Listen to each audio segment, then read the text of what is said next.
Okay, so this morning our topic is a continuation of practicing self-nurturance, but I'm going to infuse it with more Ayurveda. Richard is here to help us with that. And then we're going to talk a little more deeply about what are the structures of self-empathy. It's a concept, but a concept isn't that helpful if there isn't a practical way to apply it. And Jay is also here for helping us with that part of our discussion. As always, I like to sit in silence to start us, so I'm going to ring this bell, and as it goes to silence, we will do the same.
For this particular quiet time that we'll share, I'm going to give a few bits of guidance. And so first, taking a seat that's relatively upright and relatively relaxed. Bring your awareness to the experience you have of your breath at this moment.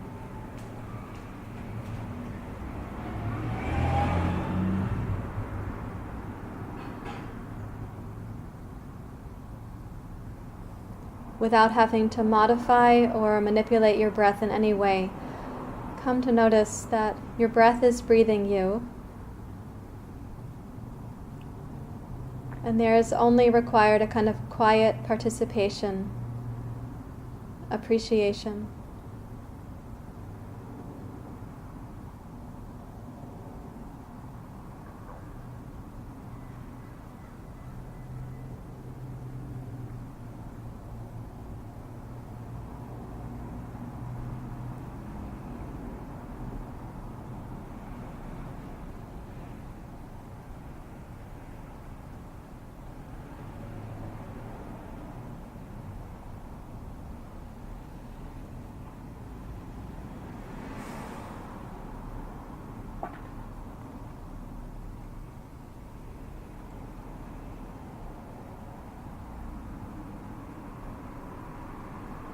Without having to modify your breath in any way, bring some kind attention now to the base of your brain, the brain stem, also called your reptilian brain,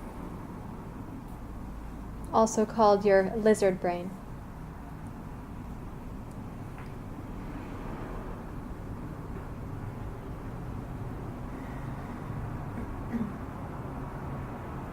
You might imagine it as a place at the base of your skull, just above the top of the neck. In this region, generally recall the brain stem.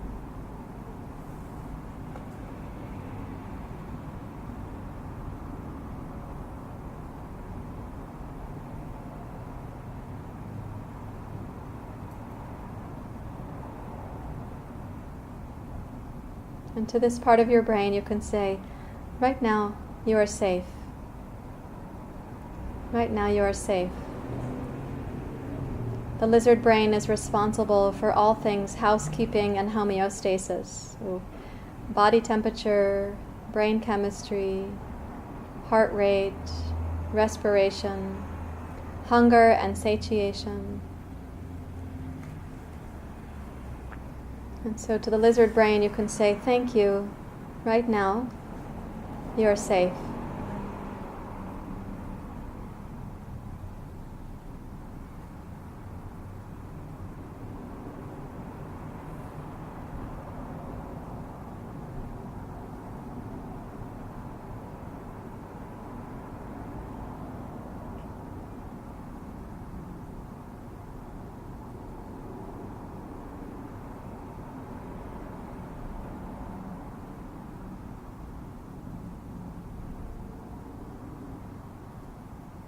And then you may quietly bring your awareness to what's called the middle brain, also called your limbic brain, or your mammalian brain.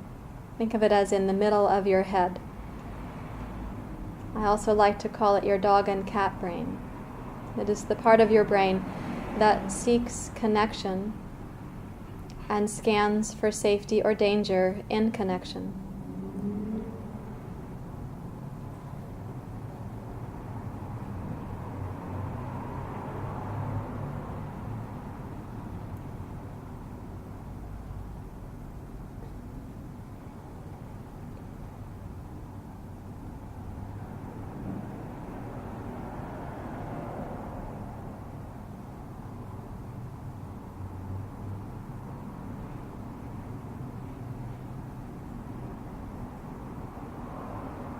The dog and cat brain, your limbic brain, is where you'll sense emotions surge from, and when detecting threat or danger, you'll go into your particular neurological and physiological patterns. So right now to the dog and cat brain you can say also, you're safe and you're resourced. Your basic needs have been met. And there's not at this moment any particular threat or danger.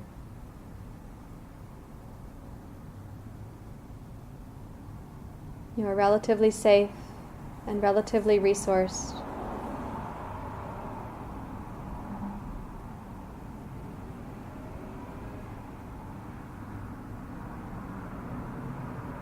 And also for your dog and cat brain, you can say, and you are connected.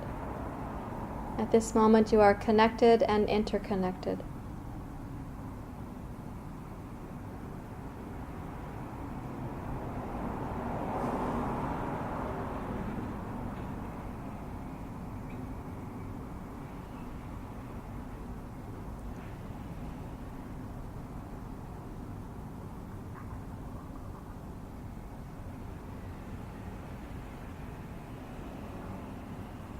And bring your awareness to the front of your brain, also sometimes called the neocortex.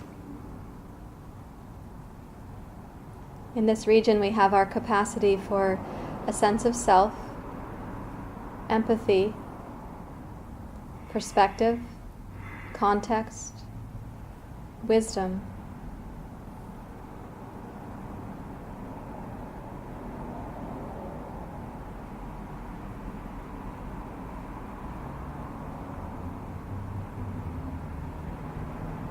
You can imagine from this part of your brain that you're able to have what we call the wider view.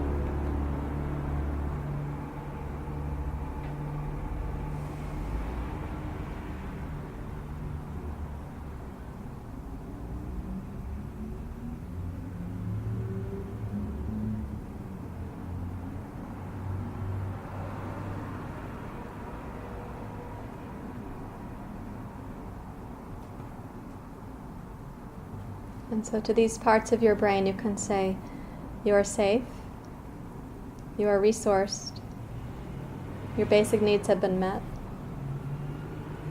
you are connected and interconnected, and that your awakening matters.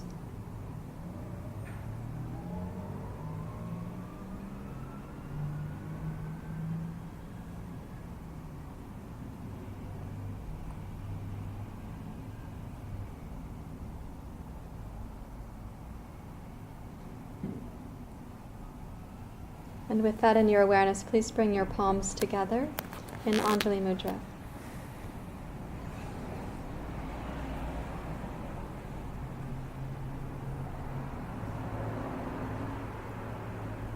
And you may bow your head to your heart. Release your hands and open your eyes.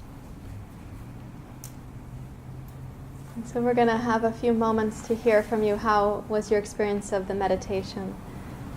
And we'll be more topic-centered after that.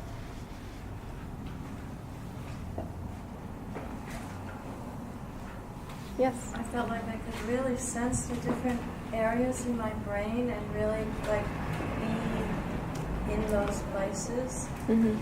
And I really enjoyed the words. Like I felt like my brain tissue was absorbing the words. That's very nutritious. Yeah, lovely. Thank you. What else did you experience? I felt that as you were speaking those words, I was able to take it in, and when we got to the middle part, I just felt this huge relief. Oh. That's so nice. Yeah. Mm-hmm.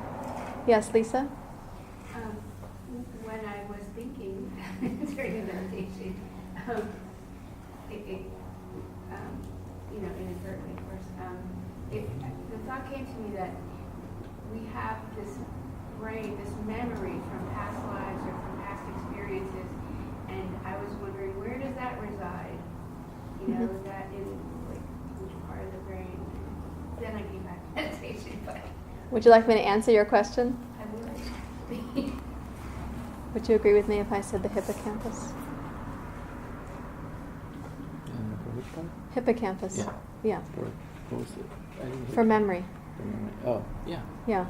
Yeah, it's in the middle brain. I'm just checking. Sometimes, I think I said this yesterday, now that I'm wearing reading glasses, my spelling has changed, so has my handwriting. And now that I can't hear, my memory is actually a little bit affected, so having some trouble with word finding. It's your hippocampus. Your memory is stored in your hippocampus. Is that helpful? Yeah. Do you know where that is? Well, I know it's in the middle brain now. It is, yeah. So you do know. Yeah, it's in your middle brain. It's in your dog and cat brain that you have memory. From the community's past. Well, I don't know if I can speak about your past lives. I have no personal direct experience with past lives or anybody else's past lives. I do know that the hippocampus is kind of like, I described like a slide projector, tossing up certain slides and images for you in a flicker. It comes without your consent. A little flicker of memory comes up. And some of that is likely intergenerational and wordless. Right? So the right hemisphere of the brain doesn't have a language center, and it's storing the pre-verbal experiences and our wordless experiences. For some of us, when we have a shocking event or a sudden fear event, a trauma event, we lose our words. Quite literally, the left language center in the brain can shut down. You can see it in different MRI reports. And the person is having a wordless experience of terror. There might be images in there, and there's certainly a body response, a body memory of it. And then the left side of the brain, when it has memory, also can apply a narrative to it. And sometimes our narrative doesn't make any sense to the people who were actually there in the same experience. Like our narrative is, that person didn't like me very much. And their narrative is, they had the stomach flu all weekend. Right? So the narrative that you get with some of your memories isn't always accurate. Yeah. Yes? The amygdala, is that in the scan? It's in the middle brain. The amygdala and the hippocampus are working in tandem. So your amygdala is like your smoke detector, as Bessel van der Kolk calls it. It's that which is looking for the danger, it's looking for the threat instead of scanning, and it's giving you the moment-to-moment report. And the hippocampus will push up a slide to make sure that if there is a little hunch, there's a corresponding reason why. Mm-hmm. Yeah. Like, what a mess that could be, huh? It can become messy.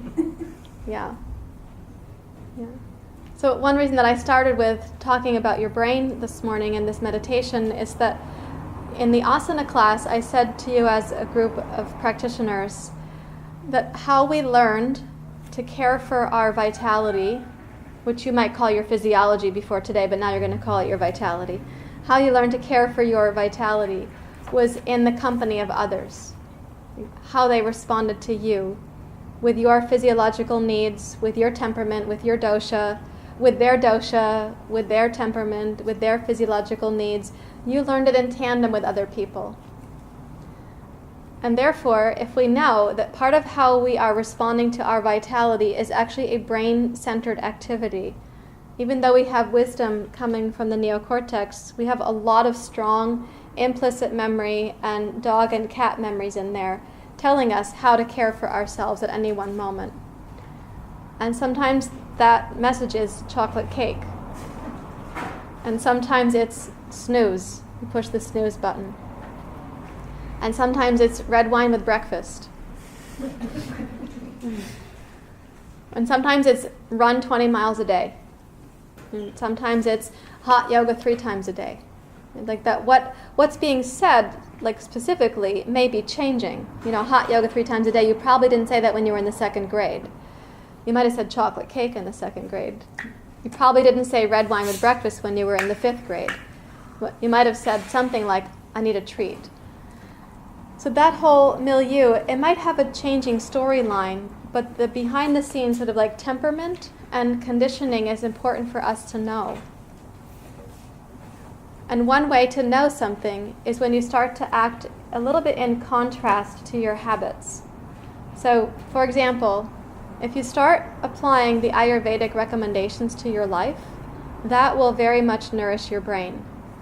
And it's probably just out of step with how you were conditioned, or greatly out of step with how you were conditioned. Like in my case, it was greatly out of step with my conditioning when I started looking into Ayurveda. I was like, walk more slowly, and then even more slowly. And then Richard told me to eat my biggest meal in the middle of the day. I was like, oh, no. What you do is you wait all day to spare your calories and then have the calories at dinner. And you have calories with dessert. Like, no, not in the middle of the day. Or do less. I was like, do less. That's for other people.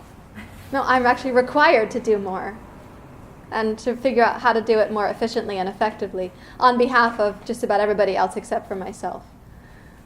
So when Ayurveda came into my world, it was not just a little out of step, it was greatly out of step with my conditioning.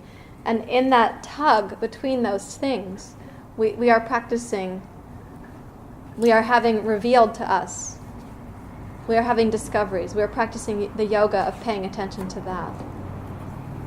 And we're learning about self-nurturing discipline, the discipline to nurture your vitality, not the discipline to keep doing what you've been doing. That requires a lot less discipline.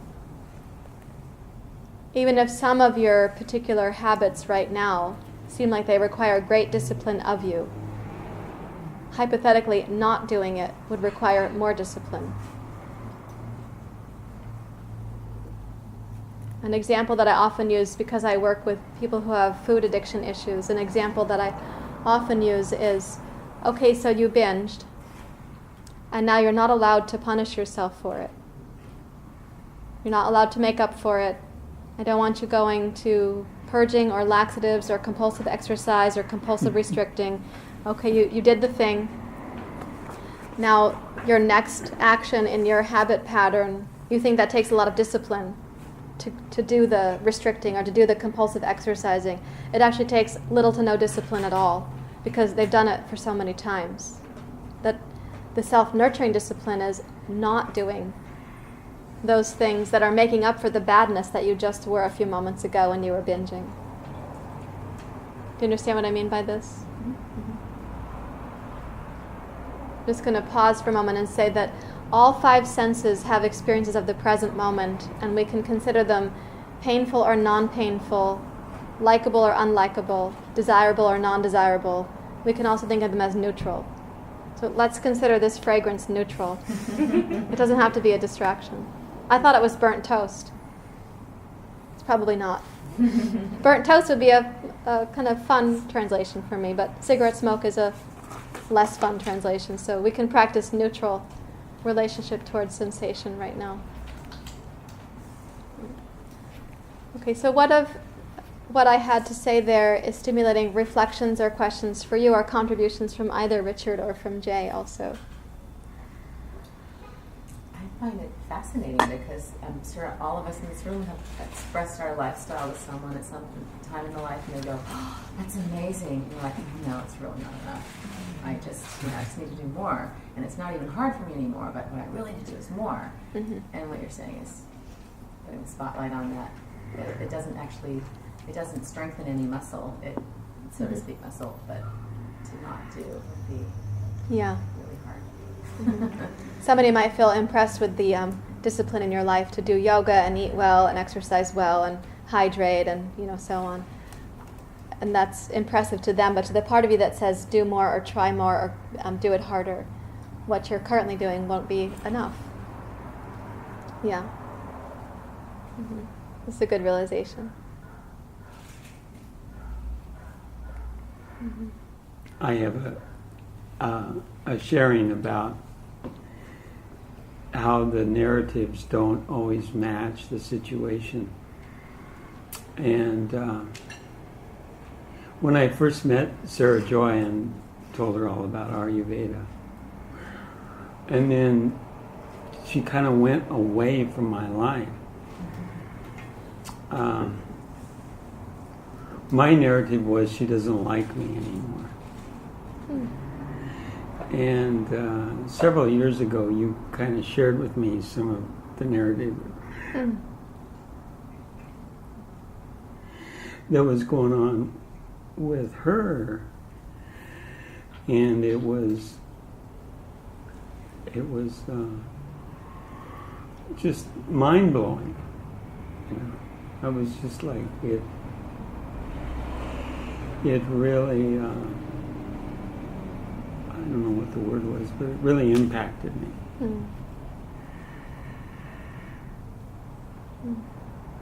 And it was not anything like my narrative.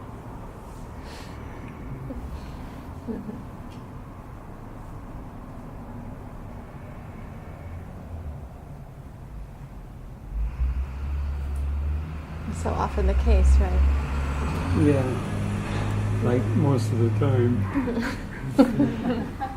When we learn that enough, we hope that we remember it when it's happening. But the dog and cat that are searching for connection and that perceive a threat to connection, they're very highly activated.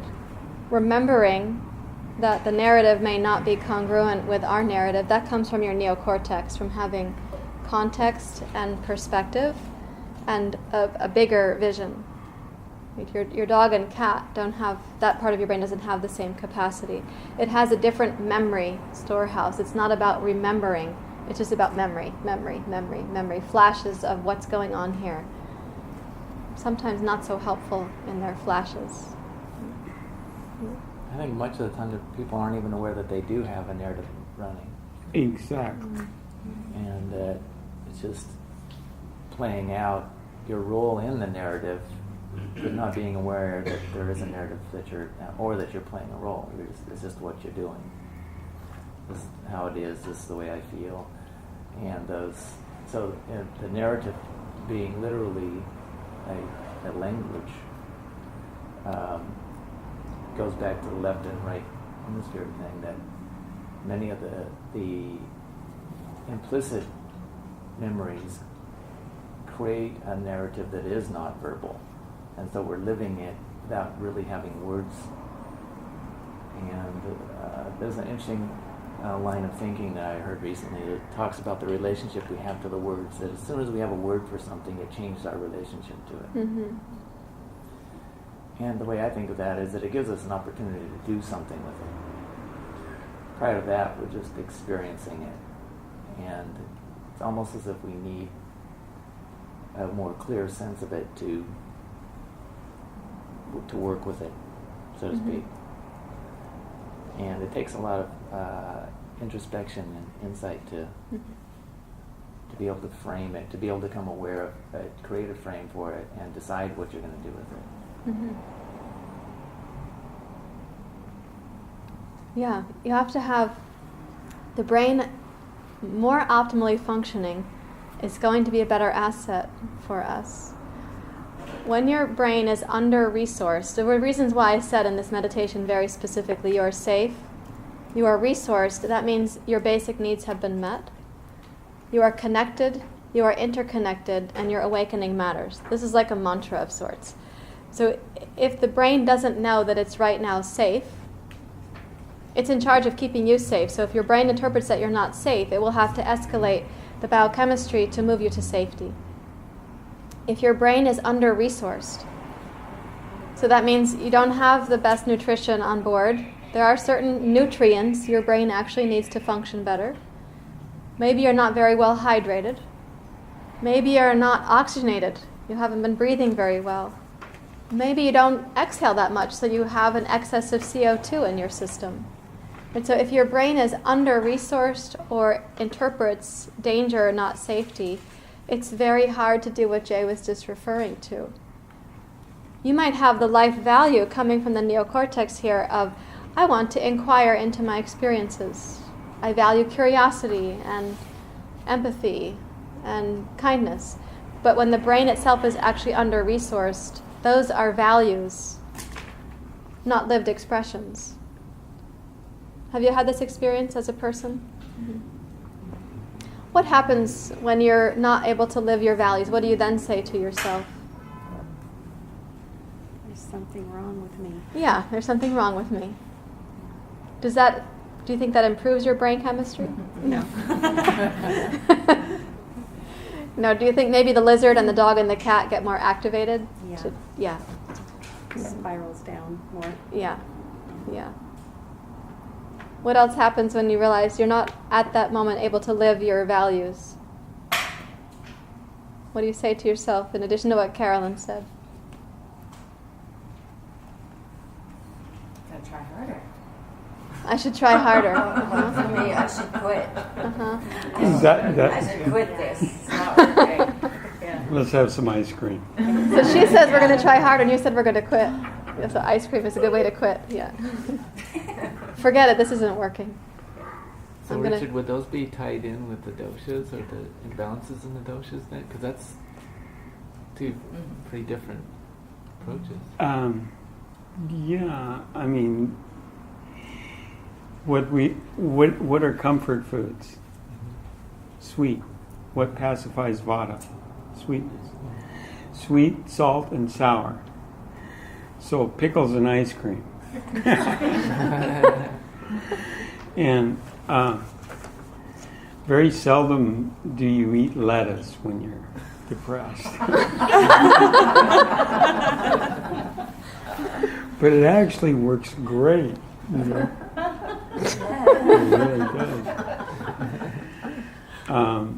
Because it brings some freshness. But yeah, it doesn't, not in the moment, you want sweet because you don't have enough sweetness in your life. You want sour because you're not voicing your anger. You know, you want. Yeah.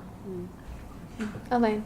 Can you repeat again with the brainstem, the healing narrative you said in meditation is you're safe? You are safe.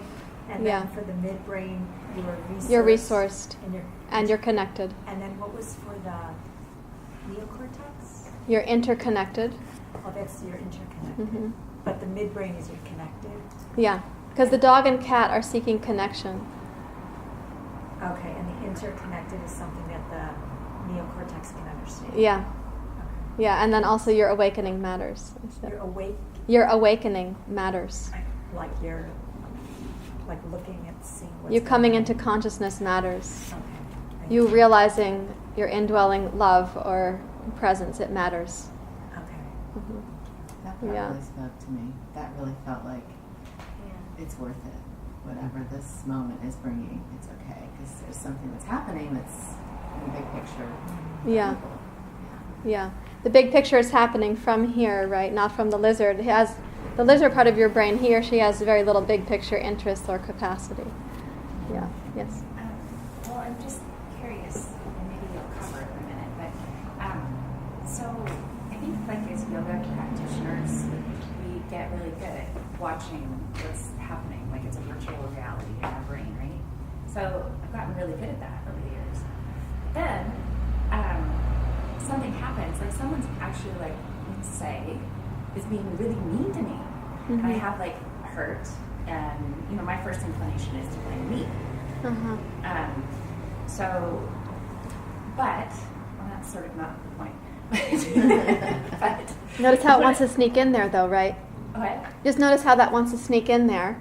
It did, yeah. Perhaps that part of you needs some empathy, and this was a good chance for it to say, Oh. because you have companions in the room, so it sneaks in to make sure that we know that it's a part of you that might have some needs.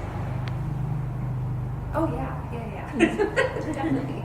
I guess what I'm getting at is like I've gotten to this place along my journey where I don't react, but I get stuck in non-reactiveness. Mm-hmm. So somebody's rude to me, it's really easy for me to see that it's not my shit, you know? Mm-hmm. But where do I go from there? I don't want to be the doormat. I don't want to be, and I get stuck in that confusion. Like I will sit on it for 24 hours, like a really responsible person. And then I'll like lay on it for like a week. Take a nap for months. And it's like, I need to stick up for me, or I need to, Yeah. I'm just curious about it. It's been bothering me. So. Yeah, so I experienced this question, this commentary, a little bit like when you're driving to Brighton Bush Hot Springs, and on the side of the road is the fire danger sign, and it has green, and then a lighter green, and then a yellow green, and then a yellow, and then a yellow, orange, orange, red. So it's on a gradation. Where are we? Are we green, no danger of fire? Are we red, all danger of fire, no campfires allowed? So on a gradation like this, what I heard you say is you used to react, like you would go into hurt. Yes. And whatever your reaction pattern might be, let's call that the red part. In fact, we used to say things like seeing red, right? When somebody would get angry, they would say, oh, I'm seeing red. So you're over here in your reaction.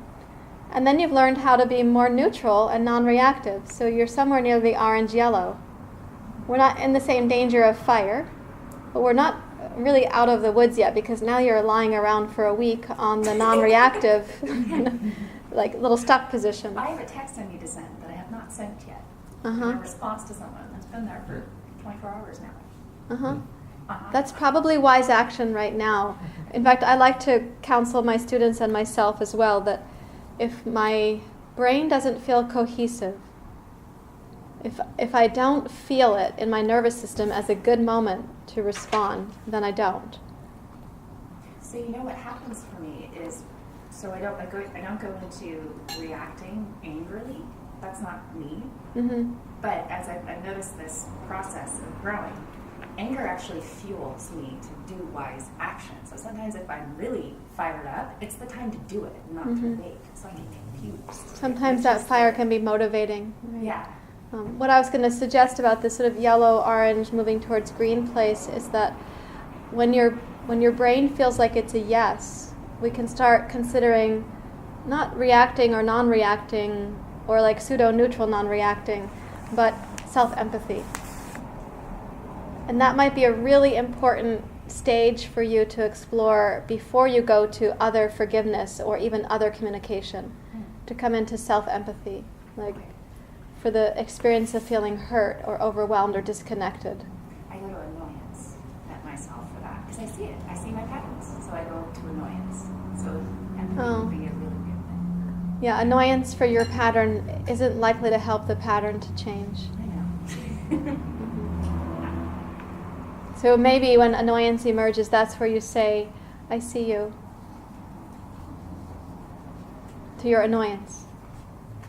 It's coming for a reason. It thinks it's part of your protective strategy, protecting you from hurt, perhaps.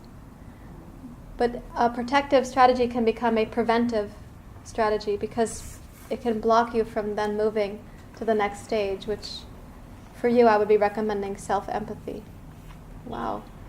Look at how I go to annoyance. Look at how I might have learned this for decades, to go to annoyance. Yeah, trying to make yourself safe because of what other people's needs are. Yeah. So empathy for that, you can also say to your annoyance, if you're willing to, you can say, thank you. Thank you for showing up. Thank you for showing up because you might be telling me that my brain is under-resourced and I just got triggered. And thank you for showing up because if you're not here, I can't work on what you are as a pattern in my life. So I'm so glad you came to visit.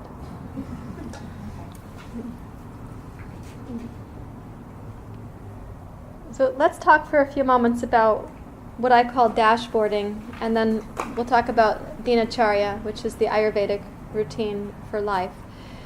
And I'm pointing us to this because, again, I said that sometimes our brains are really under-resourced, and it's hard to even navigate a question like what Carrie's asking of herself. It's hard to know how to do that most well if your brain is overwhelmed and under-resourced. So when I say dashboarding, which I made into a verb, I think, is that a verb? Dashboarding is a verb. It's a verb, yeah, actually. You turned it into an action, yeah. I turned it into an action, yeah. The dashboard, the body dashboard, as I like to say, has 7 daily essentials on it. And if those aren't a part of your self-nurturance practice now, I would be recommending that they are. So dashboarding is the act of doing those things. And those things include hydration. That's probably the easiest one to start with if you need to start somewhere, because it's pretty neutral to hydrate your body. Though for some people that means giving up Coke, coffee, lessening how much alcohol, because those substances are dehydrating. So it's not just increasing water, it's decreasing what dehydrates you as well. Also, keeping your blood sugar balanced. It's not helpful to let yourself get too hungry or to have your blood sugar go offline, either escalating or de-escalating. And it's not helpful to have that happen consistently enough where you then have to keep recovering your blood sugar. We were talking to somebody at Brighton Bush Hot Springs who came to our yoga and love retreat. And she said sometimes she doesn't realize until 3 o'clock in the afternoon that she hasn't eaten anything, and she has a 3:15 meeting across town. So she's going to eat a power bar in the car while she goes there. Forgetting to have food until 3 o'clock in the afternoon is not a natural state. It's not native to the human body to do that. It's a learned behavior for her. And she's prioritizing getting things done over nourishing her body, like just the basics. Also, eating in the car is not digesting what you've taken in. Because your body has to decide between using the brain for navigating something like your computer, your car, traffic, or digesting food. So distracted eating doesn't lead to digestion. So this person's blood sugar has to recover a lot. Go ahead. So, yeah, and the power bar would be the worst possible choice. To like, because there's, it's got proteins and fats and complex carbohydrates in it, which are difficult to digest. Mm-hmm. The most intelligent thing would be a half of an apple, which has plenty of sugar, but it's very easy to digest and it's natural. Mm-hmm. Yeah. Not a whole apple. Just half. Yeah. And that person, however, who at 3 o'clock is so hungry and distracted and overwhelmed, they could eat their own arm off. Right. The half apple doesn't feel like a good idea to them. But the problem actually isn't 3 o'clock. The issue started back earlier in the day, and it started back earlier in the weeks and months and years of habit. So the second item on the dashboard is keeping your blood sugar balanced. We also have maintaining and nourishing your deep rest, so your sleep cycle, but also that you have mental rest regularly enough in the course of your day that you don't just feel like you've got the accelerator down all day and then you go for the break at night. We live in a Western culture that really heavily emphasizes that mechanism. Mm-hmm. You go to India, you're waiting online outside the ashram in southern India where it's 100 degrees. People are wearing full saris if they're women, and the men are wearing the equivalent traditional clothing. And you get there and you're like eager to go into the ashram to see the extraordinary inside. And hundreds of Indians are napping on the cement platform near the ashram at 2:00 in the afternoon. Well, they're actually like so relaxed that they're just lying there, whatever, it almost looks like whatever position they fell down in, there they are napping. Whoa, like this is a whole culture of nappers here, and the Westerners are online in the hot sun. These guys are napping in the shade. And what I noticed is that there's some part of each body that's touching another body. Yes, yeah. They're all connected, literally. It's not just the people either. There's Yeah. hundreds and hundreds and hundreds of dogs and puppies laying about. I know everywhere Yeah. you look. Yeah, we didn't see too many cats this time. No cats. I should not diverge into the absence of cats in India. So deep rest, balancing your blood sugar, hydrating. Also having your heart rate go up, like cardiovascularly, about 20 minutes a day on a daily basis. It doesn't have to be your peak exercise. We're not talking about getting ready for an athletic event, but kind of like cleaning the pipes, right? So breathing more heavily, getting the oxygen, CO2 moving, circulation, getting the lymph system moving, asking the garbage recycling and yard debris people to come and do that cleansing in your circulatory, lymph, and respiratory system, about 20 minutes a day. And also having daily, multiple times a day, chance for right brain activities. This might elude you as, how could that be a part of the body dashboard? But your right brain, you live in a left brain shifted world. And your right brain is so essential for experiences like awe, delight, and basking, that you want to nurture that by giving yourself those either momentary, lucid timeouts, or formally sitting down for meditation for a few minutes, or having a way to lean into your creativity or your imagination, not daydreaming senselessly, but like creativity, gardening, for example, finger painting, whatever that activity might be for you. Playing music from written music be in that category, or is it more like free-form music? Improvisational music is more nourishing to the right brain, but music at all is helpful. Yeah. Music for competition is different, which is how I was trained when I played the trumpet. I competed with my trumpet. Just going into nature, that would be Yeah, nature. Yeah. Which is another of the dashboard items. Actually having the air against your skin, like knowing that the natural world and you are not separate. Sometimes a person can actually walk into nature from where they are, or they have a garden in their backyard. And some of our students live in prison. They can't walk out into nature. They might walk out into the yard at some point in the day, or they might not if they have a certain structure to their sentence. But they can see the light changing through a window in the cell, or they might be able to see a plant form somewhere. So then they're communing with that. It might sound minimalistic, but it is in their circumstances. So you make use of what you have. For some of my students on the East Coast, they live in high-rises with apartments, and they don't have a garden, and the windows don't open. And they say, I can't practice being in nature. Well, why don't you buy a house plant? Just buy several house plants. So I Skype with this one young woman whose eating disorder is pretty long-lived and very strong for her. But she showed me her house plant once. I was very enamored to see her house plant during the Skype. She actually picked it up and showed me, here's the house plant. I was so excited for her to have a house plant, right? Just because we want to be reminded that this whole thing, this whole organism, floppy or not as it might seem to be, the whole thing is an expression of nature. We aren't here to rule nature. We aren't here, like in some world views, to make use of the resources of nature and then die.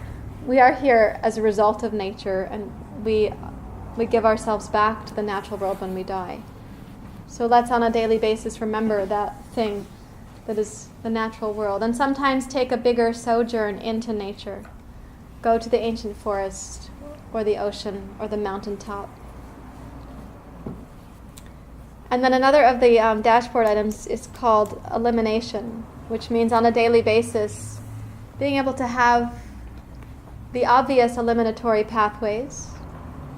That is, needs to be said, or do you know what I'm talking about?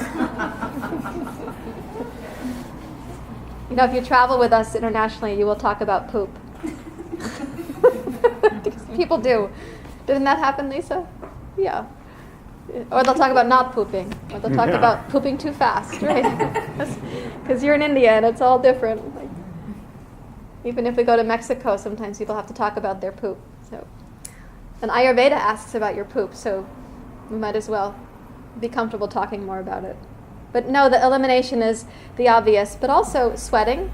So your lymph system and your skin are part of, it's the biggest immune organ that you have, the skin. And daily laughing and daily crying. I really recommend this last part, the daily crying. I think both Jay and Tristan know that I sometimes hunt down on the internet more videos for crying. They're like celebratory videos. It's a video where you see the human spirit coming through, or you see a certain tenderness from one person to another, and it causes the tears to come. I don't recommend getting lost on the internet for hours. But sometimes this happens to me, that I'm on the YouTube, what's it called, an app on my phone, and I can see they're going to give me the next video and the next video and the next one. At a certain point, that's not nourishing your dashboard, it's draining your resources, so you have to do it in moderation.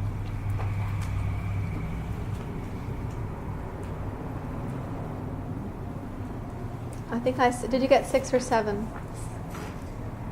7? Oh, then I'm done. How nice. So let's say that you were to take on any one of those, or you can start with one and add another and so on. You will automatically be practicing the art of self-nurturing discipline, and you will also automatically be challenging whatever your conditioning was. You will walk right into it. You don't have to go back and historically figure out what your conditioning was. Your conditioning is already with you here and now. Your friends can probably tell you what it is. Your therapist may be able to tell you what it is. But as you endeavor to this kind of self-care, you will also discover what that is, what that conditioning has been.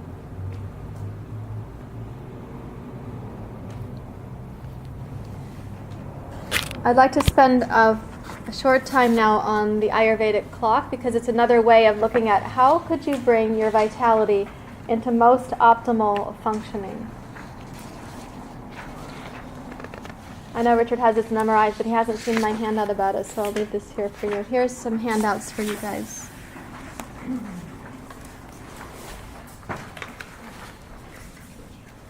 Would you like to talk about it? Go ahead, Rita. I'm really enjoying listening to you. So, see what you say. You have a different way of explaining it. That's great. So in the Ayurvedic clock, because I talk with people about this on a regular basis, I have a few specific places where I make very strong recommendations. But the clock is showing us that in the course of a day, in the course of 24 hours, we live through the cycles of the 3 doshas twice. So your early morning Vata dosha is 2 a.m. to 6 a.m. at the equator at equinox, so you have to adjust for what's happening now. The most important part of that Vata cycle in the day is for auspiciousness, quietude, pranayama, meditation, communing with nature. In yoga practice, in this window of the day, they are practicing arti, A-R-T-I. It means the celebration of the light, because the light is changing. It's going from darkness to light. So we practice arti. We practice chanting, singing, giving gratitude. There's fire ceremony. There's water in the ceremony. There's some pranayama and there's meditation. This is the auspicious activity of the Vata time of day. One of the places that I make a really strong recommendation to my students is here In the Vata time of day, I'm recommending that you wake up with sunrise, if not before sunrise. Just as the sun is coming, that you're also waking up. Please don't push back on that just yet. Let me come around. Following the Vata period of the early morning, we have the Kapha part of morning, 6 a.m. to 10 a.m. And here the morning gets a little heavier because Kapha is more unctuous, more earth and water grounded, a little slower moving. If you sleep into this period, you can wake up feeling more sluggish, not more alert, not more like the lightness of Vata or that light tingle of the early morning sun.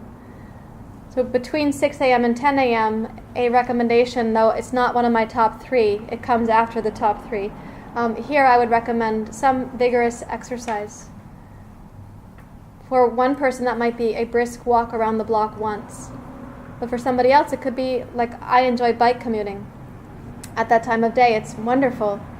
When I ride my bike, the energy is very high for the rest of the day. It's also cleaning the pipes on the body dashboard. We don't recommend eating heavy foods at this time of day or drinking only caffeine and then going off to work. Then you have 10 a.m. to 2 p.m., the Pitta part of the day, where your fire, the most useful part of your fire here is to digest food. So digestion is what we take in, how we absorb it, transit time, metabolization, usage, and elimination. It's all of that. Digestion is a huge process. It's not just taking in the food. So when Pitta is at the highest point in the day, it's when the sun is at its highest point also. And if there we are making really good use of our fire, we will have an undistracted and loving meal. This is one of my top 3 recommendations. When you wake up and when you eat. You heard me say earlier that Richard had given me this recommendation like 20 years ago when I met him. And I wasn't a quick adherent. I had to condition it for myself. But you want lunch to be the most important meal of the day. And to be mindfully eaten and appreciated, so your digestion is working as a whole system. And following the Pitta period of the day, you have Vata again. Now, this part of Vata can become a liability if the other parts of the day are kind of misutilized. So in the afternoon, you can start feeling either anxious about what you didn't get done and what you still have to get done, or you can start feeling really sleepy and fatigued because the nourishment needed before then wasn't happening very well. So Vata governs your nervous system, and right about here, if it's out of whack, you have symptoms. Between 2 and 6 p.m. is high time for more anxiety or dread, lethargy. I recommend in this window of the day a restorative yoga pose. Like even 10 minutes putting your legs up the wall, or Supta Baddha Konasana, to have a time out, to say, I'm right now taking care of my brain, my Vata, which governs your nervous system. But that's not actually one of my top 3 recommendations. It comes after the top 3, of which you've heard 2 so far. Mm-hmm. After the Vata afternoon, we have the Kapha evening, 6 p.m. to 10 p.m. This should be family time, nurturing time, a smaller meal, a more slow-paced, kind of winding down for the day, like when the farmer sits back after a long day's work and watches the sun setting over the fields and he's with his family, and like the feeling of everything is all right. Things are all good with the world. We want to have that sense as the sun's going down. We don't want to have the feeling of what I didn't get done today, what I have to do tomorrow, what I should stay up late and do right now is.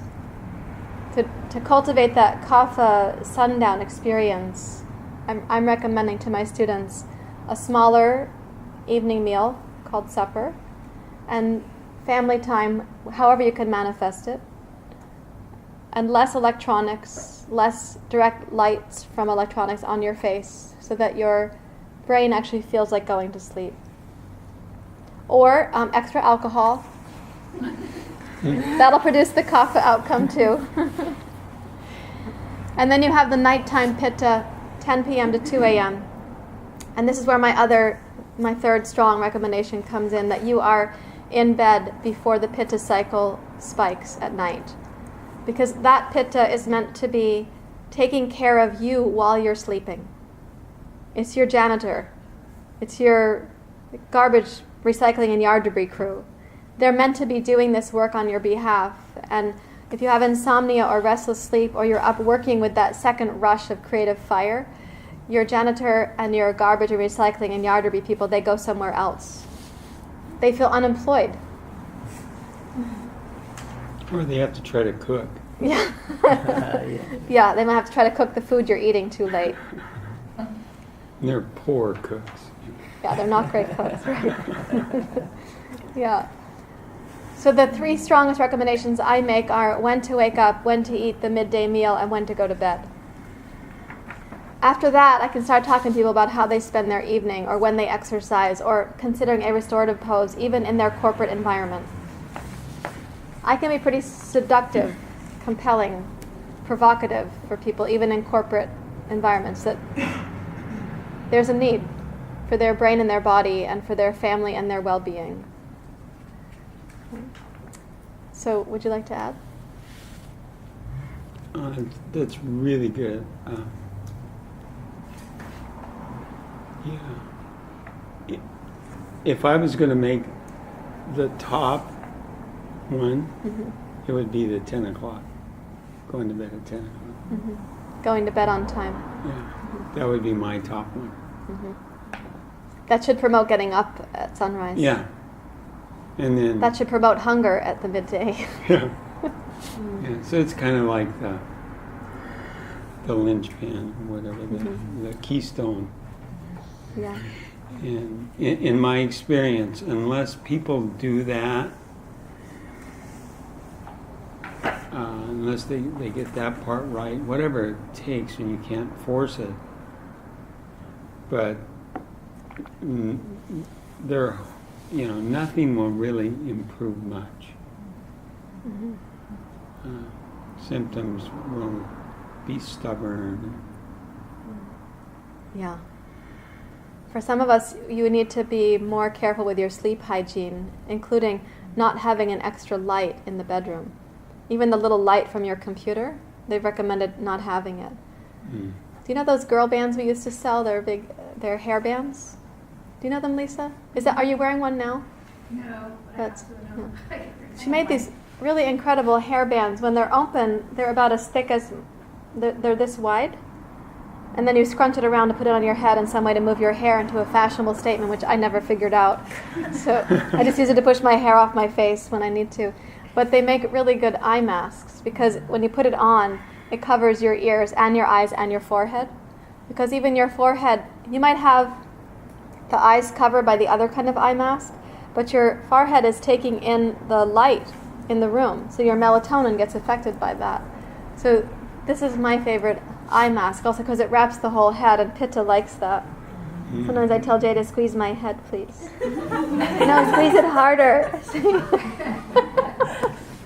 More. Sweatshirt sleeve wrapped around my head. Your sweatshirt sleeve? That's a good one. And I sleep with it. Yeah. Yeah. So comfortable. We need the dark, and we need to feel comforted too. I'm very fond of Shirodara at night, and then go to sleep and keep the oil in your hair and cover the head.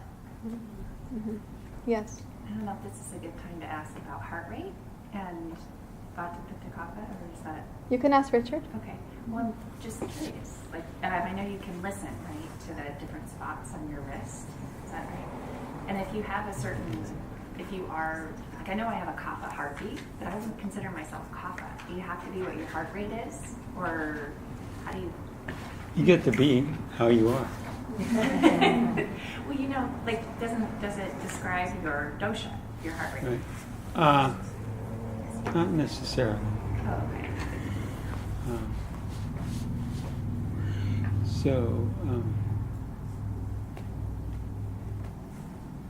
What's more important than your heart rate is your level of comfort. So, if you push yourself to have a high heart rate, that's not good.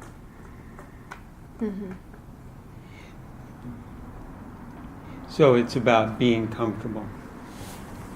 And that's really what Anybody like to say anything that's done the heart rate training about your experience with that? It's done it. Because I was just thinking, when I used to be a really big time runner, and I'd go get like, I don't know if heart rate and blood pressure are similar, but I'd get my blood pressure taken and it'd be extremely slow, but it's because I was in such amazing shape too. So I don't know, like, those two correlate at all with each other. But I don't think at all that I was like, would be kapha in a little way, Right. not much. Yeah, and it's how did you feel when you were actually running? Oh, in heaven. Yeah. See, and that's the key right there. If you're pushing yourself and you don't have an experience of comfort and balance and this what you described bliss actually, then it's how do you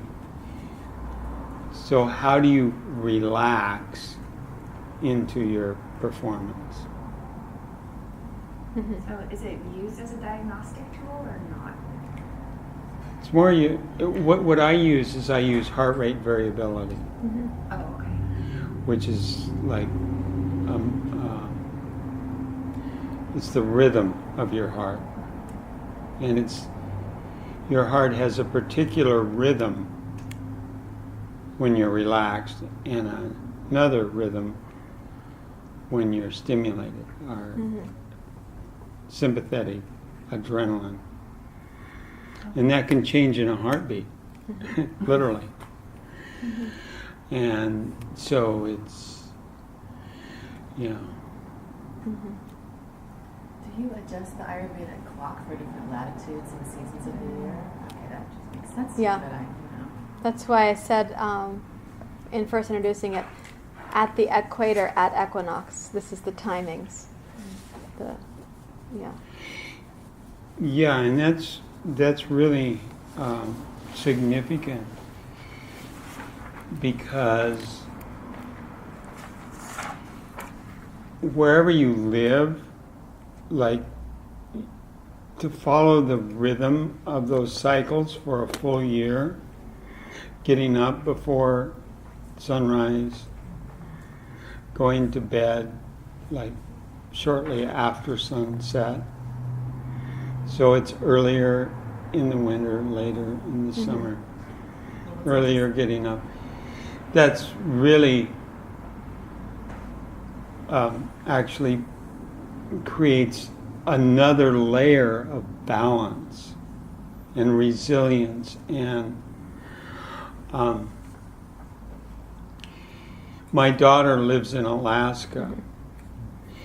And when she first moved up there, she had a friend that was a fisherman, and so in the summer when it's like light for literally almost 24 hours, they would fish all day because and he was very successful, and then he got enough money to go to Costa Rica one winter. He came back and he could not stay awake to fish. He kept falling asleep and had a miserable summer. I was sort of wondering because it seems to me like what I felt on a day like yesterday, that kind of siesta phase in the middle of the day should get longer. Yeah. It's a little here, a little there, and then mostly resting. Yeah. But because of the culture in which I live, everyone's like, no, we're going to go camping and travel and do like a million things. And we can't understand why we're so tired. The summertime is almost light and we're depleted instead. Yeah. And by the end of the summer, everybody's pitta will be out of balance and their vata will be out of balance. And then everybody will have a real short fuse. And then as soon as fall comes, they'll all get the flu, which is the body's way of making you get ready for winter. Yeah. Anna? So I'm assuming that it also changes given the period of life we're in. Absolutely. And I guess my primary question is there one health promoting practice you can do during the day to encourage compliance at bedtime? Because I work with teenagers, and I'm just wondering, like, if I were to suggest that they go to bed at 10 when their MO has been to go to bed at like 2 a.m. I'm wondering if there's a practice they can do to like prep their body to promote an earlier bedtime. Only if they want to. Mm-hmm. Yeah, I mean if that motivation is there. Yeah, if they have a motivation, yeah. Like from an Ayurvedic perspective. Well, you have to start by getting up in the morning. So it's like, it's the whole rhythm of the day here. So, you start on the other end. I think you take them camping. Yeah, there you go. There you go. Yeah, take them out in nature and sit by the fire at night and get up and go hiking in the morning. Yeah. I think you actually take them camping. Yeah. I know this is not in your line of work, but you may have to recommend it to families because the electronic stimulation is so big for our teenage culture right now. And those lights and the enticement of all that does keep us awake even as adults if we're not careful about the practice. And I also think kapha is a time, in adolescence you're in the kapha phase of life and then you move to the pitta phase of life, and kapha, if it's been well nurtured, it's more likely to welcome guidance from older people. You're an older person to this teenager, whoever this is. But if kapha wasn't well cared for, then they move to the pitta phase of life and the older person is giving input. Pitta wants to push back on that, like, I know what's best for me. Or their need for agency or like self-determination is stronger than their interest in hearing what you have to say. There's a book that I recommend for all of mothers. Mm-hmm. And all you have to do is read the cover. Yeah. It's called The 7 O'Clock Bedtime. And then the book elaborates on all the wonderful benefits of doing that for your children, putting them to bed at 7 o'clock. And when you start out doing that, so that's like, so what most people do in your situation is you're trying to close the door after the horses have already got out. It's like so you literally probably just have to have empathy for them and yourself and wait until they crash and burn. Because the biggest motivator for change is called pain. Mm-hmm. The other thing I would say, when Anna first asked you the question, I had a question for Anna, which is, are you now doing that yourself? Going to bed early.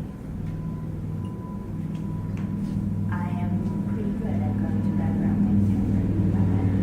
around 10:30 or 11? We could nudge that back a little bit. 9:30 or 10, I would say. Okay. And so latitude can be adjusted there. Yeah.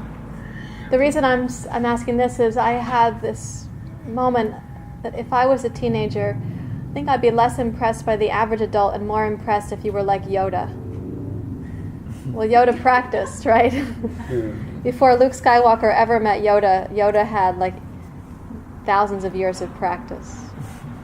And so if the average teenager is coming in to see the average medical provider in the average medical setting, they're probably not that interested unless they're in a lot of pain. But if that average medical provider is actually like an awakened Buddha in disguise, living a luminous life and making a recommendation from the lighthouse of your body, mind, psyche, it's more likely to land. I also think if you were able to slip a little bit of yoga into your appointments with teenagers, you would get more traction. That's what we do here when I see a teenager. Mm-hmm. Oh, so they're not yours, they're other people's. Yeah, she's which she's is an even occupational worse. therapist. Whoa. Yeah. So I'm very apropos when you said the horses have already left the barn and they're asking her to help close the door. Yeah. Oh. Yeah. Yeah. Yeah. I've got a book that I highly recommend you read. It's called Perfect Health for Kids. It's an Ayurveda book, yeah, it's Yeah. really good. Could you repeat the title? I've got it in the office. if Oh, you want okay, to take thank a you. look. Perfect Health for Kids. John Diard, right? Yeah. Yeah. So I want to bring our attention to a practice of sorts, and then we'll be closing because we'll have to go to lunch. So in the whole concept of self-nurturing discipline, one of the main teachings in yoga is the consistent cultivation of stitau. What does that stand for? What does it mean? You can't say, Carrie. What is stitau? Spelled. Stitau. S-T-I-T-H-A-U. Stitau. Like equilibrium? There's an equalness to it, a steadiness. Stitau. Okay, sort of one-pointed. You need some one-pointedness to do it. Sti stands for steady, like sama stitihi. Sama, sti, even, steady, standing. But what does tau stand for? Kind of like ease, steady tranquility. So in the cultivation of steady tranquility, we're always asking, what would I do a little more of? What will I do a little less of? And this is abhyasa and vairagyam, the concepts in the Yoga Sutras. So reducing one thing that might now be toxic to your system and nudging one thing that may benefit your system.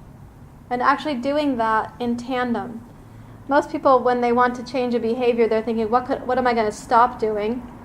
Or they're saying, what am I going to start doing? But actually doing it in tandem makes the shift more efficiently and effectively. And so I'm going to ask you not to write down with your dominant hand all the things that you need to do less of.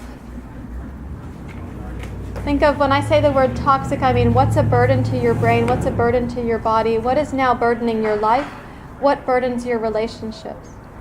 And I'm going to ask you to put the pen or pencil in your other hand and give yourself permission just to name 3. 3 things that you know you're doing too much of.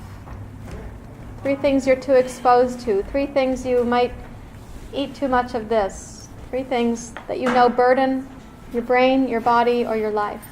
Non-dominant hand. Write it with your non-dominant hand, please. It could be an action, it could be a thought, it could be a behavior.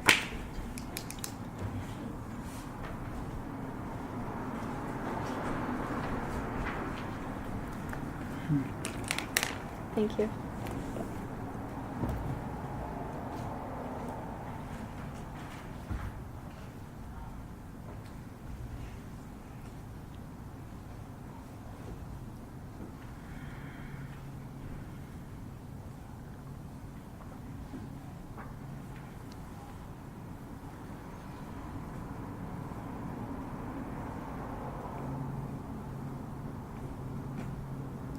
Penny?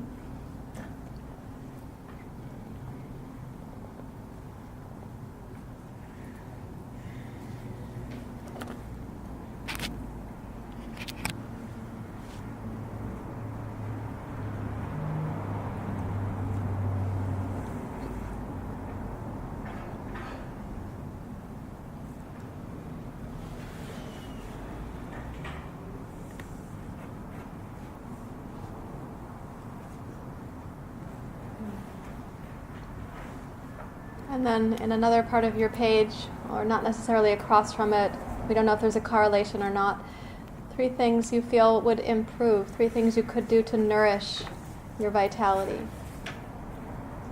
Also with the hand you don't normally write with. 3 things that you feel would contribute.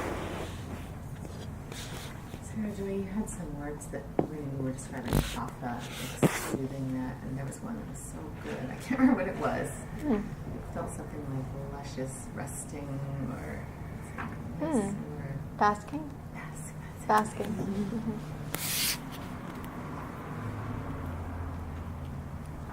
Is this one things to do more?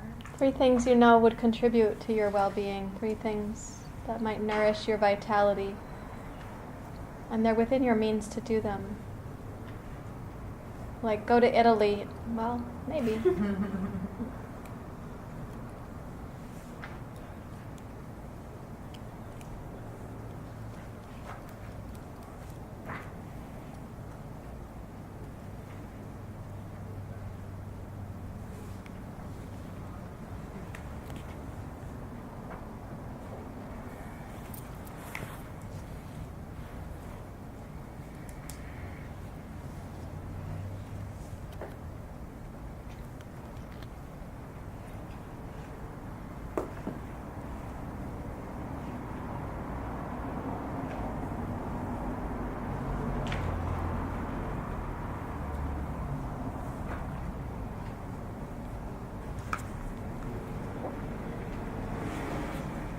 And now what I'd like to know is, as you were writing those things, first of all, how is it to write with your non-dominant hand? Irritating? I think it's kind of fun. Clumsy? I feel like I have to grip really hard. You have to hold the pencil really hard. Everything slows down. It slows things down. Yeah. Yeah. It's not being a beginner, but I find that enjoyable. Like there's a space where I'm a total beginner. You're a beginner. Yeah. Yeah. So when you're writing it with your non-dominant hand, does your relationship to what you're writing change? If you wrote it with your other hand, would it feel different? It came from a deeper place. A deeper place. Yeah. Yeah. I'm more connected. More connected. I'm going to be much more critical, like self-critical if I write with my dominant hand. You're able to be more self-critical when you write with your dominant hand. Absolutely. Yeah. You also can do it more quickly. Mm-hmm. Yeah. And there's more like ideas and feelings with your non-dominant hand. You have more ideas and more feelings. Yeah. It's not word, it doesn't come out smoothly. It's more how you feel. Uh-huh. For me. Yeah. It's more of a symbol of what you're trying to express. Yeah, it sounds very young. It doesn't sound like my organized self. It isn't your organized self. Right. Right. Now, high probability that the things you noted you could do less of and the things you noted you might want to do more of, if we were to take a little historical adventure in your life, we would see that this is not the first time those are showing up. Is that the case? Yeah. For about how long have you known you should do item number 2 on the list of things you should do less of? Oh, yeah. Long time. Tried Okay. it a few times. And how long have you known that item number 1 on what nourishes your vitality would be a good idea? Like a long time. Yeah. Okay, what do you know about why it's not happening?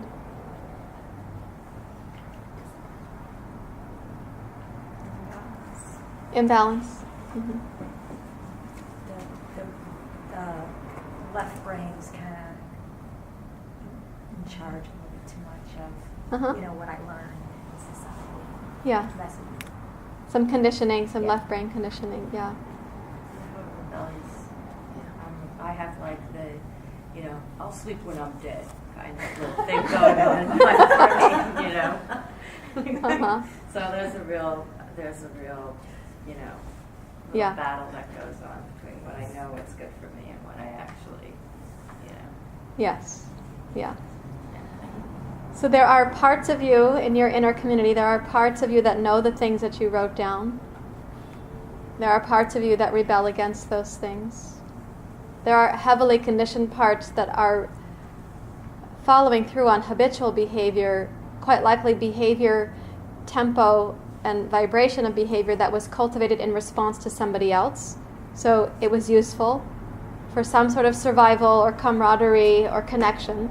It made sense to your brain. It's likely now outdated, but the habit is very strong.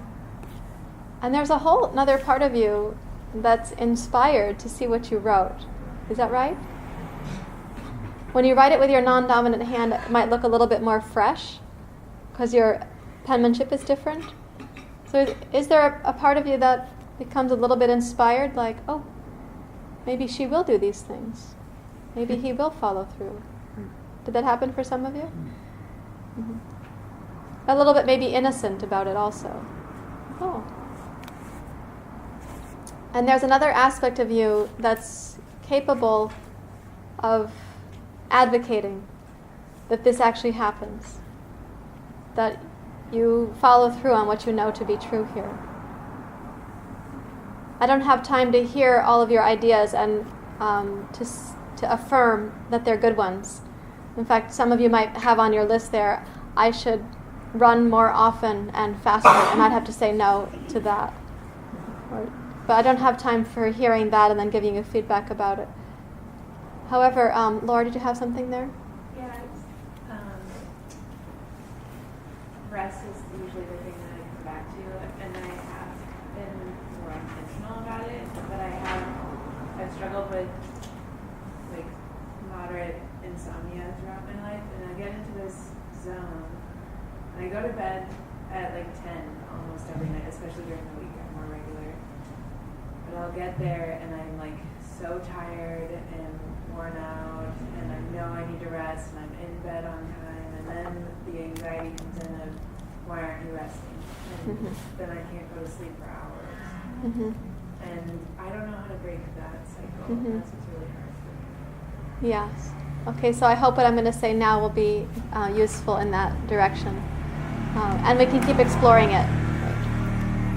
So you don't actually get to know why you're not doing these very things until you change your behavior. Because as you change the behavior, you walk into the experience that you're avoiding by not doing the things that you know you would like to do less of and do more of. Do you understand what I mean by that? Yeah. So we've organized ourselves based on past conditioning for certain kinds of connection and safety and reward and prevention of disaster. And now you know something more true could happen, but you have past conditioning. And current behaviors kind of medicate the pain or distract us or numb us. And we don't get to find out what the underlying sweet spot is and all that until we start actually changing the behaviors, even small degrees of behavior change. So as you look at this list, I'm going to ask the part of you that has what I call an overarching life motto of kindness. I'm going to ask that part of you to just look at the list for a few moments and see the goodness in your ideas. To see and feel yourself looking at the list with the kind of tremendous kindness that you would feel in your belly, in your heart, and in your brain and your eyes. And to know that some of those things, when you're not doing them, you've been practicing self-abandonment. So from the part of you that has this life motto of kindness, self-kindness, seeing this list and realizing, whoa, the opposite of these, that's what I'm self-abandoning. There's probably a little heartbreak associated with that, is that right? Yeah. So to the part of you that feels the heartbreak, what might the kindness have to say? To the part of you that feels that heartbreak, what would your kind part have to say? Compassion, and it's okay, we couldn't do it before, and we can do a little trying with it now. So let's write it with your non-dominant hand, please. Maybe it's very simple because the non-dominant hand has less writing practice. What would the overarching self-kindness part of you say to the part that feels the loss when you're self-abandoning?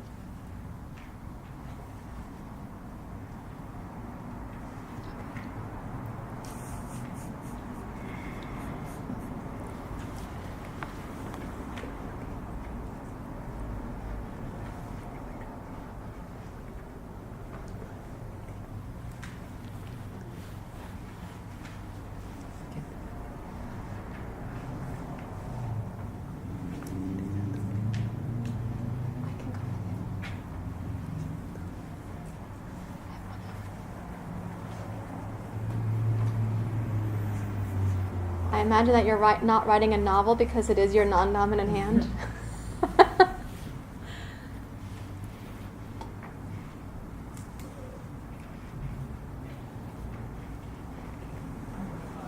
And I'm going to ask you to look at what you've written and out of it to kind of distill down 1 or 2 really easy to remember words.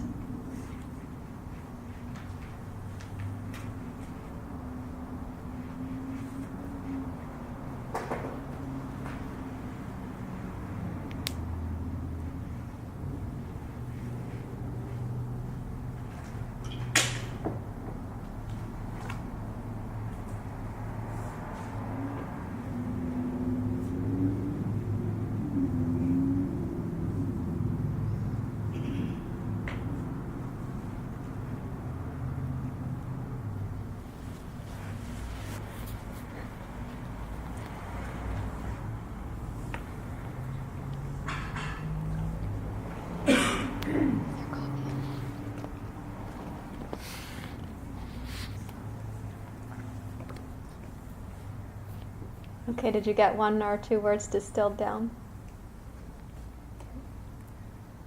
Would some of you be willing to say what those words are? Yeah.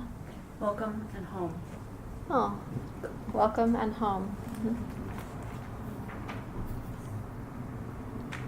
Did anybody get petunia as a word? What are some other ones that came?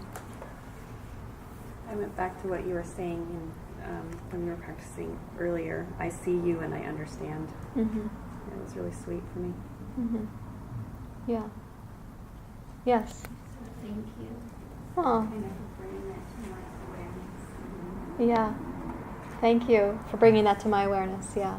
Yes. Mm-hmm. So there is a very strong likelihood that if you pair your phrase, welcome home, I see you, I understand, or thank you, if you pair your phrase with the action, there is a very strong likelihood it will stick. There's also a very strong likelihood if you approach those action items with too much criticism or condescension or shame, it won't stick. You won't want to do it. If you have to go to bed on time because somebody else is imposing it on you, or because your shame monster says, look, we're terrible at everything, let's just get this one thing right, you probably won't follow through.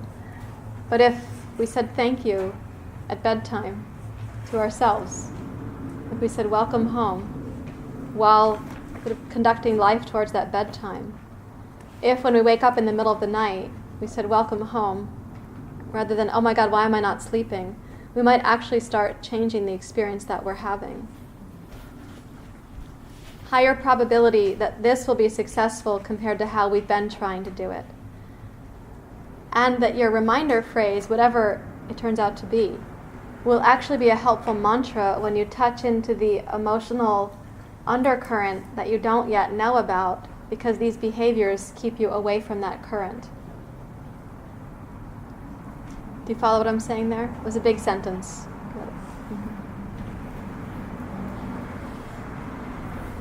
Say it again, please. The likelihood of this working, because it's not how we've been approaching it, this likelihood is greater. And the reminder phrase that you're using to help entice these behaviors to stick will be a phrase you need when your life actually starts to change and the emotional undercurrent that you can't now know when these other things are not in balance, that current will emerge. And there your reminder phrase will come to be an aid again. It'll say compassion. It'll say, I see you and I would like to understand. It'll say, welcome home. So let's say for Kimmy, despair emerges as she brings her life into balance and she realizes, oh, there's like a nugget of despair that's been hanging out in there and I don't really know what it's about, but welcome home.